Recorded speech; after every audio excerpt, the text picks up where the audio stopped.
How you guys doing? Welcome to Reality Comics. We're here with the gatekeeper of Empire Comics Vault, Mr. Ben himself. How you doing today? Good. Thank you for having me down. I like that gatekeeper. I like that a lot. Get that Ghostbusters reference in. Yeah, you might as well. We got the new movie coming. Exactly. Everybody's excited about it. Exactly. So, I mean, we're here today to kind of find out a little bit more about you, a little bit more about the shop itself, and just kind of, what piqued your interest? What kind of got you involved in the industry to begin with?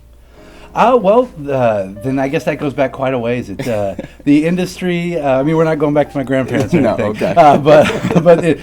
I've always, for as long as I can remember, comics have been kind of a staple in my life. It's been something that I've always picked up, I've always enjoyed, even as a little kid. Back in the day when you had to go to 7-Eleven, the spinner rack, you grab whatever you could. Those, right. Yeah, like my local, the one I remember most vividly is my local Safeway. I would go up there with my allowance, and they were so lazy they wouldn't even load the magazine rack. They would push a cart up, and we would have to just sort through it all. But it's always been something that I've loved, growing up through high school, into my adult life, and I never really thought that this would be something I would be doing. I went to school, I had my job, and the opportunity arose, and it was something I just couldn't pass up because it was such a big part of my life. Gotcha. So you got the calling, and I kind of did. It was it was a spur of the moment thing. We had the chance to acquire a ton of inventory, nice, and start up more of take over a spot that was failing.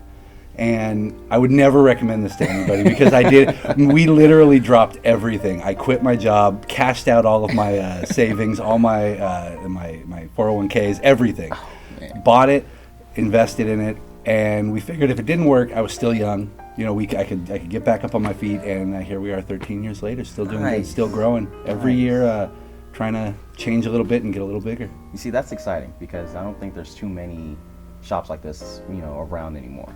I feel like when I was younger, I could go anywhere. Now I can't go to that 7-Eleven and pick up a magazine. Yeah, no, it's you. I mean, you still got your Borders and your places Right. like that where you can find just the trades.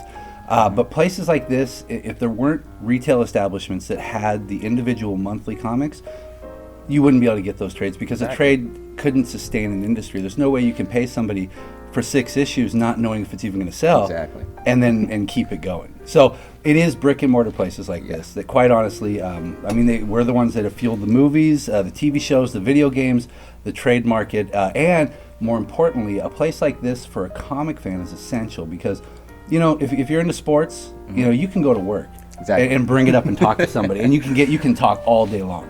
If you're into comics and you bring it up, people look at you really weird. They're like, well, all right. So a place like this, people can come down. You meet new people, you meet friends, you find people who are into something similar to you, and it's just something you can't get anywhere else. That's it. I mean, honestly, like you mentioned, Borders, things like that. When I was younger, I'd come into a place like this, kind of look around me and just feel kind of at home. It's kind of magical. Exactly. I mean, everything is in here. I mean, you look around. I mean, God, all the toys and the trades, the comics, everything. I mean, you can look around. You can pull someone off to the side and be like, "Hey, have you read this or have you seen this?" And they know exactly what you're talking about. Yep, most definitely. Like on a Good Wednesday, when we get our new comics in, we've got a little lounge, so people will get their comics, they'll sit down, they'll watch whatever's on television. But yeah, the conversations that start only in a comic store can some of these things roll the way they do it. It's that perfect watering hole. Yeah, very much so. And comic fans are passionate. So some of the debates in here are not only fun to listen to, but they're ridiculous at the same time. Yep. That's it right there. That's it. The most relatable character ever, though, is Peter Parker. Thank you. He is Finally. He is my all-time favorite because how can you not relate to a kid who just he's trying to live a normal life. He's got the same insecurities as everybody, trying to, just get a date. And at the same time, he's got these powers that he has to deal with. So, yeah, Peter Parker, unbelievable. Oh, man. So I have a quick question for you then. How do you feel about Miles Morales? Because Miles Morales is fantastic. Exactly. He's kind of moved into that role. He has. And in the Ultimate Universe, the only complaint I ever had, and it was great because it was a jump-on point for people, and they were good stories, but they were really rehashing the same stuff we've already seen over at Marvel. Of course. When Bendis killed Peter Parker and brought in Miles Morales, he had his goods, his bads, his foils. He had decisions that he had to make early on. Yep. That you kind of don't see with Peter right off the bat. No, yeah, that's very true. And he, just the relationship with like him and his father's feelings about Yep. superheroes, and the dynamic with his mother and his father. There was a lot of stuff in there that we never got with Pete. Yep. Because he just had Aunt May. Exactly. And they just moved Miles over to the actual 616 universe. I'm pretty excited. So his first issue just came out, and it's doing fantastic. Awesome. Well, what's great about that too is the Ultimates. Not everybody read it. A lot of people Right. were like, "Oh, I'm sticking to Marvel." Now that he's over at Marvel, he's going to get a whole new audience, and I it's can't going to be a brand new thing for him. So he already sold amazing, and this is Yeah. going to be like I a new cannot thing wait. for him. I cannot Yeah. wait. So, kind of take a little turn there. Why don't you tell us about how you came up with the name Empire Comic Vault? I came up with Empire's Comics Vault. It's not a fun story. It's more of a legal thing. So when I told you I was taking over the failed business, Right. The name of the store was Empire Comics. Okay. Now I was buying the inventory, not the business. Okay. So I wanted to keep it something very close, but different enough where I was not responsible for his debt and, Right, and I all the got you. creditors that were. Well, I love it. I mean, when I think vault, I'm thinking loot, treasure. I'm ready Exactly, somewhere. and yeah, we rolled down a ton of different things to try and make it do to figure out what to do, and I thought that worked perfect. What was it almost called? What was like the second one? It's been 13 years. I honestly don't remember. I don't think anything came close to the vault because it was just the imagery, of opening that door and then like we said, just a magical place The inside. treasure's just right there. Yep. Oh, that is awesome. So you got the pugs up and all, and I love coming in here, kind of seeing all the sketches of all the different poses. You have the Cerberus, you have the Green Lantern. So some of them are first off, it's not an obsession, it's a passion. That's what I always tell, because people look around and they're like, "There's a lot of pug stuff in here." I have 2 pugs right now. I've got Roly Poly, who is the older one, and I've got Captain Dylan Hunt, who is the Nice. new one. Every time I've commissioned a bunch of the artwork, there's like Green Lantern over here that's Right. original. We got a Jared Konopitsky up here that's an original, but at the cons, whenever I see something, I have to pick it up. I do it. I try and support it, and now pug stuff seems to be everything. So I heard through the grapevine that you kind of do a little bit of comic book related stuff yourself, drawing, kind of sketching, putting stuff together. I do sketch. We have a Empire's Comics Vault sketch a day, and I'll post something up there every once in a while. Okay. But no, I don't draw at all. It's absolutely horrible. But what I do is when we got in here, we'd been doing the store for about 3 years, and the only thing that I would have loved to do more than have the store and be connected to the community that way was to be part of the creation process and get things out there that people can enjoy, because I'd been collecting notebooks of ideas since I was in junior high. Nice. And when I was finally in here and I got to meet some artists, I got to meet some other writers, I just figured it was time. So we all got together, we put teams together, we all pitched our ideas to different artists so we could figure out who was going to work good together. And then we got our first book out called The Continuum Universe. And the idea of The Continuum Universe is whatever book we put under this banner is all in the same universe. Nice. So it doesn't matter how different it is. We've got The Hunters, Okay. which is a science fiction book written by my wife. Okay. We've got Relic and Ego, which is kind of a father-daughter duo, fantasy. That's all part of the same thing. We've got a horror book in there. But The Continuum Universe is our flagship. Okay. It's always an anthology. You've got 4 short stories in there, and it allows us to expand the universe, because putting these things out, we all have full-time jobs. This is a hobby. I love doing it, but it doesn't pay the bills. So the anthology lets us explore the world, bring in more local writers, more local artists, give everybody a chance to get on board. And then the other books, we've got only a few that are freestanding. We've got The Hunters, Little Corey and Comaland, Triad, Relic and Ego, and then one that's completely outside of it, which is probably my favorite to write, Trixie Dynamite. It's Right. a post-apocalyptic sci-fi comedy, and it's all ages. Okay. And post-apocalyptic and sci-fi, or post-apocalyptic and all ages, don't usually go together. No, not but at all. it's set 100 years in the future in Sacramento, which we now call Sacramentropolis. And it's a story of this young, perky, energetic, sometimes a little dull, heroine who's based on a classic pulpy sci-fi. You know, she's got the ray gun, she's got the bubble helmet, and it's just a ridiculous, over-the-top, almost a Looney Tunes style book. But that one has probably been the most fun to write and the most well-received by everybody. It's been really fun. I've got 3 issues out now. SACCon's coming in March, and I will have 2 more issues available then. Nice. Along with, this is our, actually, I should have mentioned, this is our 10-year anniversary for ECV Press. Nice. We've got about Congrats. 16 titles out, and by SACCon, I should probably have another 4. And by the end of the year, we're wrapping up all our story arcs, and so we'll probably have about a good 24 comics out with probably 4 or 5 trades. So we're making this year, we're making 2016 the 10-year anniversary, the big push. We're going to really, really go and try and get everything wrapped up for everybody who's been supportive of us and who's been there, the whole time. Gotcha. So it's like you're reading my mind, because I was just about to ask you what is coming down 2016. What's next? Yeah. That's a ton of them. We're just to list them off. Relic and Ego 5 will be printed before SACCon. Okay. 6 is going to be done by the end of the year. Continuum 5 and 6 will both be done, which will then wrap that up.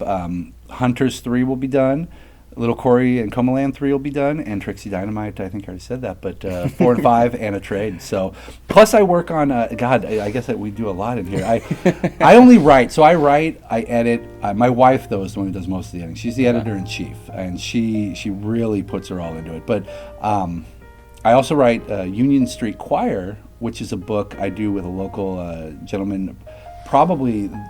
I might be biased, but I think the best artist in Sacramento. Nice. His stuff is so unique. It's not like anything else. It's got a classic, like old school cartoon feel mixed with a little bit of the modern. But Union Street Choir is a book set in 1930s San Francisco, and it's almost like a harder version of The Little Rascals.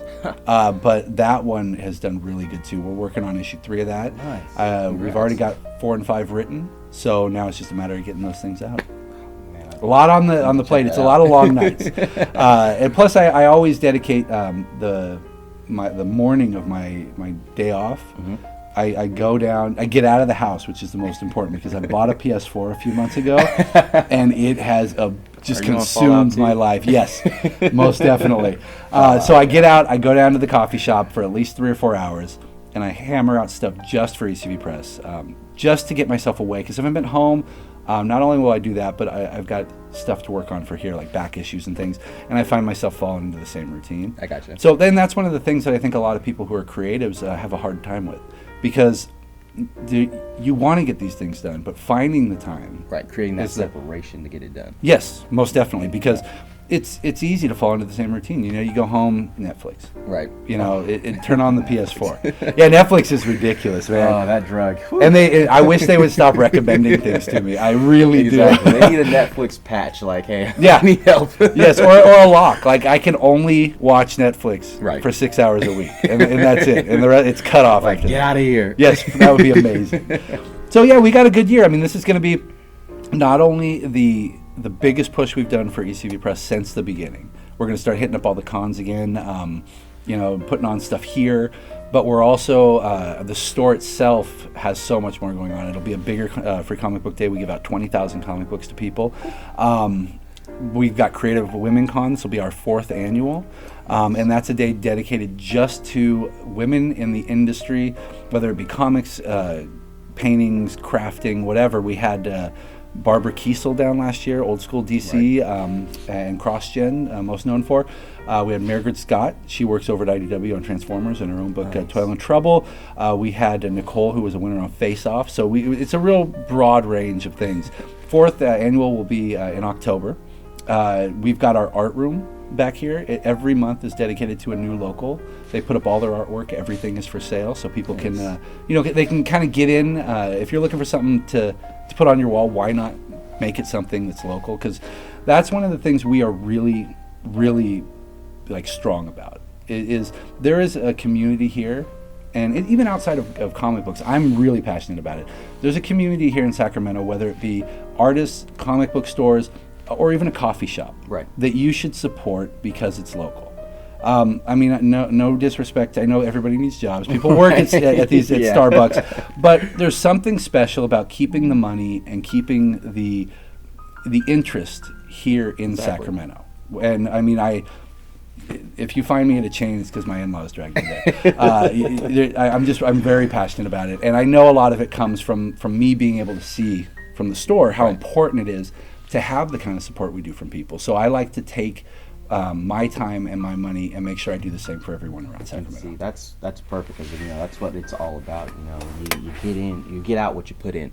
type Yes, of thing. And most if definitely. You put more into Sacramento, you're gonna get more out of Sacramento. And that's what I hope. I mean, I like to see every time I see a new business pop up that's small, I want to go down and try them. Yeah. And I mean, we do a lot of charity stuff here too, which is great. And it's amazing how much we get. Like we'll always do the toy drives. We'll do random things for the Sacramento Children's Home, our Children's Receiving Home, to get them funds or to get them clothing or toys, and the response we get from the comic people.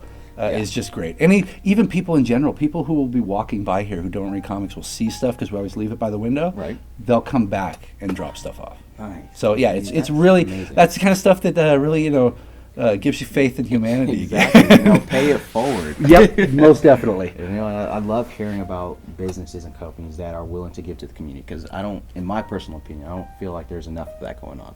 Yeah. I feel like a lot of businesses kind of are in it for the bottom dollar, which you got to make your profits. Which You do. You got to pay the bills. Especially once you get into like shareholders, then you have no choice, Right. Or they leave. So it's a vicious cycle, capitalism. But Right. but it's got its benefits as well. Exactly. Pushes people to be their best and to do their best.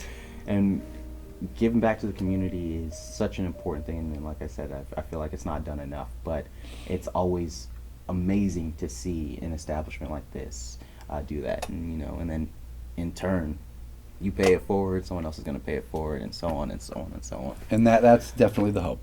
Man, you got a lot going on. There's a lot. I love it though. It's if it was any other job, if I was doing my old job, there's no way I would put this kind of hours in. I mean, I get a lot less time off, and I get paid a hell of a lot less. But I go to work every day happy, and I get to bring my dogs in, and Nice. there's not much more you can ask. I mean, not to sound like a fortune cookie, but if you do what you love, you never work a day in your life, right? Yeah, this is very true. Yes, that is absolutely true.